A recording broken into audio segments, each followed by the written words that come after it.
Hi, welcome to The Real Deal on Corralling the Crazy. I'm Jennifer Burgess. It's September 1st, 2020.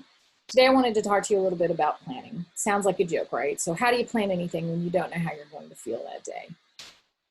How are you going to plan ahead since you never know how you're going to feel? And since planning and problem solving are core executive functions of your brain, how do you plan through brain fog? How do you ever get on top of everything that you have to do and stay ahead? I'll be honest, in my experience, you don't, at least not all of the time. But there are things that you can do to help. I have found that developing and utilizing routines has been one of the most important tools in planning with autoimmune disease. Why is that?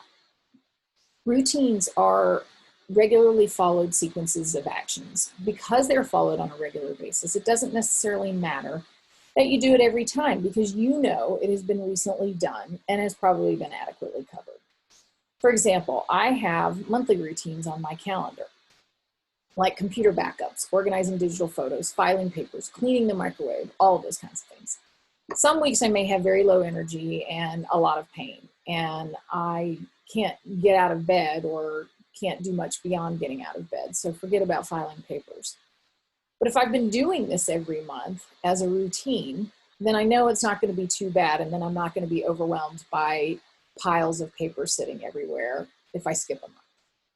This holds true for most activities that aren't essential to your health. So if we're talking medications, your exercises, your physical therapy, and things like that, you don't get to skip those because those impact the days that you feel good and how many days you don't feel good.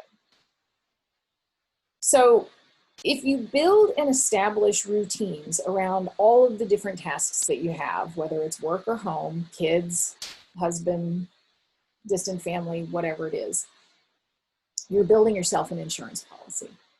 So I have a morning and nighttime routine. And when my kids were younger, I had an afternoon routine as well to deal with snack time, homework time, and all of that good stuff and moving into dinner. Now I have weekly, monthly, and yearly routines on my calendar as well. And those are for things like pet care, car and home maintenance, paper and digital management, email maintenance. Nobody likes to go through their email, but you got to do it on a regular basis, or the next thing you know, you have 10,000 emails stacked up. So essentially, I have routines for everything that I know I need to stay on top of, and that includes a planning routine. I have in my calendar scheduled every week and every month, and at certain times of the year, days that I'm going to be doing planning for the next quarter or the next week or the next month. The key is to get these routines into your calendar. I have mine in a separate color from my appointments so that I can instantly look at my calendar and I can say, okay, if this is the only day that I can get that doctor's appointment in, we can do it because yes, it's during the middle of my morning routine, but I can work around that. And the bonus is that if you have these routines laid out, like if you've written them somewhere in a notebook or in a file on your computer, your family and friends can pitch in and help take care of things when you aren't feeling well and you can't do some of these things. I have a friend who never fails to text me every time she goes to the store. And she has no idea how much this means to me because driving is one of those things that takes up a lot of my energy. And so even if I'm having a really good day, I don't want to have to get in the car and drive because that's energy I could be putting towards something that I find a little more fulfilling than going grocery shopping. If you'd like to learn more about building routines into your life so that you can get on top of a lot of your responsibilities and tasks and things, you can contact me by email. You can call me. You can get onto my website, muchtodobouteverything.com, or you can leave a comment in the Facebook group. I also wanted to let you know that this Sunday on the weekly roundup, Nicole Beck, whose company is The Routinist, is going to be starting a series on executive functioning.